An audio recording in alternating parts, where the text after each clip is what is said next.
25 সাল শুরু হলো বাংলাদেশের সমাজ রাজনীতি একামতে দ্বীনের মহান আন্দোলনের জন্য।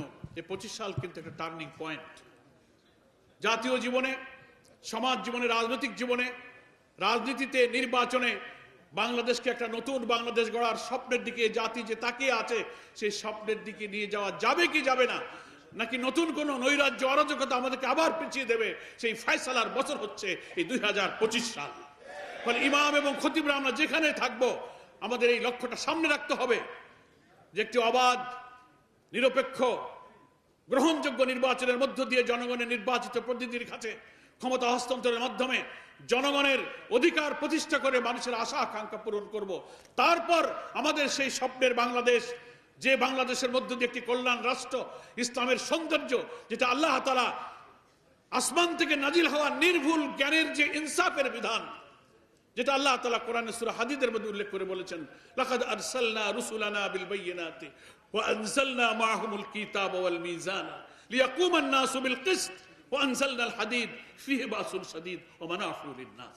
আমরা তো জানি কিতাব, মিজান, বাইয়িনা এসব রাসূলগণকে আল্লাহ তাআলা পাঠিয়েছেন গোটা বিশ্ব মানবতাকে, লিয়াকুমা আন-নাসু বিল কিসত, সমস্ত মানব জাতি, হোল ম্যানকাইন্ড, মানব সভ্যতাকে কিস্তের উপরে, সুবিচারের উপরে, জাস্টিসের উপরে কায়েম করার জন্য এই নবী রাসূল বিধান, বাইয়িনা, কিতাব, মিজান সবকিছু এই কারণেই এসেছে। আর কোরআনই হচ্ছে সেই ইনসাফের বিধান, কোরআনই হচ্ছে নির্ভুল জ্ঞানের উৎস।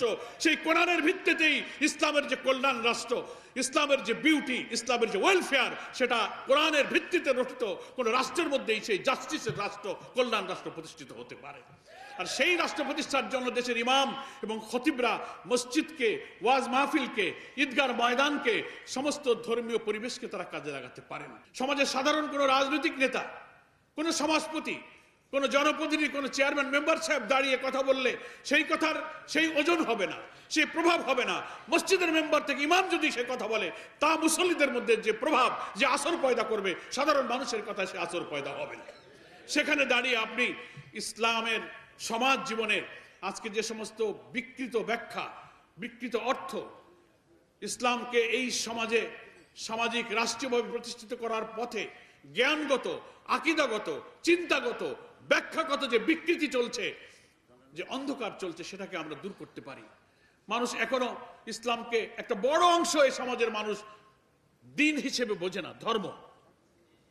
তাহলে আমি যদি দিন কি আর ধর্মের পার্থক্য, এটা যদি আমি ইমামের দায়িত্ব নিয়ে মেহরাব থেকে বুঝাই, জাতির কাছে এর ব্যাখ্যাটা কত সুন্দর করে পরিষ্কার হবে। জিহাদের ভুল ব্যাখ্যা করা হচ্ছে। সালাতের অর্থটা কি? সালাত যে একজন মানুষকে জীবনের প্রতিটি মুহূর্তে আল্লাহর আনুগত্যের জন্য প্রশিক্ষণ দেয়, আমি সালাতের ব্যাখ্যাটা সেভাবে করতে পারি। দিন কি, রবের অর্থ কি, ইলাহ শব্দটার অর্থ কি, কালেমা পড়ে আমরা ব্যাপকভাবে ব্যাখ্যা দিচ্ছি। কালেমা আমি পড়লে বেহেশতে চলে যাব, আপনার আমার মধ্যে কলেমা এসে গেলে দুনিয়া এসে যাবে। কথাটা মন্দ নয়, কথাটা খুব সহজ, কিন্তু আপনি ইলাহ শব্দের যে তাৎপর্য, যে ব্যাখ্যা, সমাজের যে উলুহিয়াত, রুবুবিয়াত, শ্রেষ্ঠত্ব, কর্তৃত্ব, আইন, শাসন, বিধি, বিধান, সবকিছুর কর্তৃত্ব যে সত্তার কাছে থাকে, তাকে যে ইলাহ বলা হয়, এই ব্যাখ্যাটা ইমাম যদি মেহরাব থেকে বলেন, মসজিদের খতিব হিসেবে বলেন, ওয়াইজ হিসেবে বলেন, ঈদগাহে দাঁড়িয়ে বলেন, সেই ব্যাখ্যা এমনভাবে আসর করবে যা অন্যদের ব্যাখ্যায় তা আসর করবে না।